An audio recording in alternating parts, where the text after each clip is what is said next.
Campbell River has a problem. Its landfill is filling up rapidly. Over 7 million pounds of waste is trucked here from homes in Campbell River annually. But does all the waste really need to go there? We made the check. Yeah, here we go. We can see that there's a lot of organic compostable material that will just...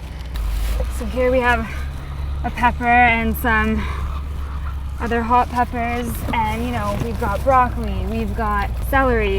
About 1/3 of the household garbage is organic material that does not need to go to the landfill. It can be composted instead and even turned into productive garden soil. To motivate and teach Campbell Riverites how to compost, the city created its own competition, the 30-day video compost challenge.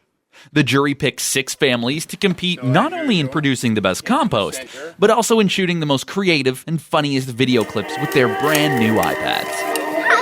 Here, Compost Katie is here. Ta-da! Good morning, Starshine. The Earth says hello. I think that we could inspire a lot of families, and I think that we're gonna have awesome soil for our garden, maybe make it bigger, and just, in general, help Campbell River be greener. We want to make sure that we reduce our waste by making sure all of the compostable materials end up in the composter and not the garbage can. For most, it was the first time ever, but they were not left alone. They got professional help. Campbell River's own compost diva, Elaine Jansen, at the Compost Education Center, provided the necessary knowledge and hands-on experience. With an evening workshop, Elaine got everybody started and followed up by individual sessions at the family's homes. Backyard. As soon as someone puts a composter in the backyard, the next door neighbor goes, "Oh, you have a composter, we're going to have rodents." Well, that's not true. No. I called our compost the neglect compost because we threw everything out there and didn't do any layering, and now we need to do more green and brown layering.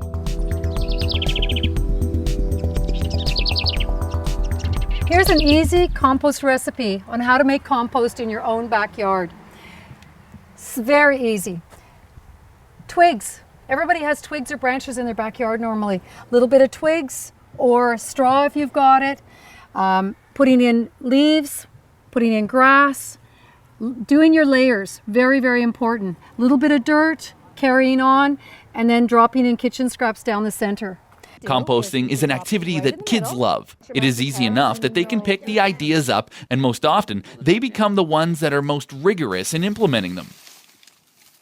Thing too is harvesting leaves in the fall, because we know how important that is now, and that was the toughest thing this time around was, getting, Elaine was nice enough to give us some leaves, but to have our own bin of leaves that we've collected and that are ready to go for composting throughout the year. Yeah.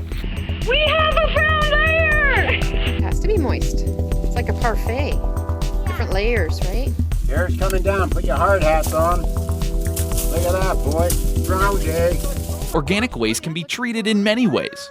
The devices available at the Compost Education Center have a long track record, are rodent and raccoon proof, consume little room, and are easy to handle. So here we go. The earth machine that you guys purchased or have been given, the earth machine is to the benefit of making compost. So you're using your yard waste, your kitchen waste, your garden waste, and you get that benefit of compost in the end, okay? No meat or bones, none of that kind of stuff. All your organic material. Not organically certified, but organic.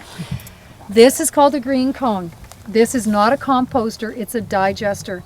And what the digester does is it takes everything out of your kitchen. So meat, bones, cooked, uncooked, anything out of the kitchen, fridge, counter, anything, it goes into here. If you were to add yard waste to it, say you got your kitchen scraps going in there and it's all working well, and all of a sudden you go through your yard waste in, it will stop.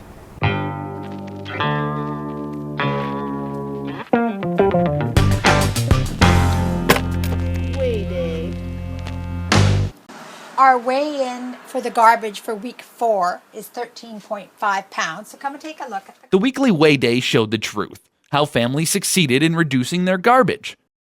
The lower weight is because I think each member of the family is being really conscious as what is going into the garbage, and what can be recycled, we're really trying to separate and to recycle the things we can recycle. I weighed my garbage at the beginning of the week, and it was 52 pounds. So 52 pounds for a family of 2 is really just quite ridiculous.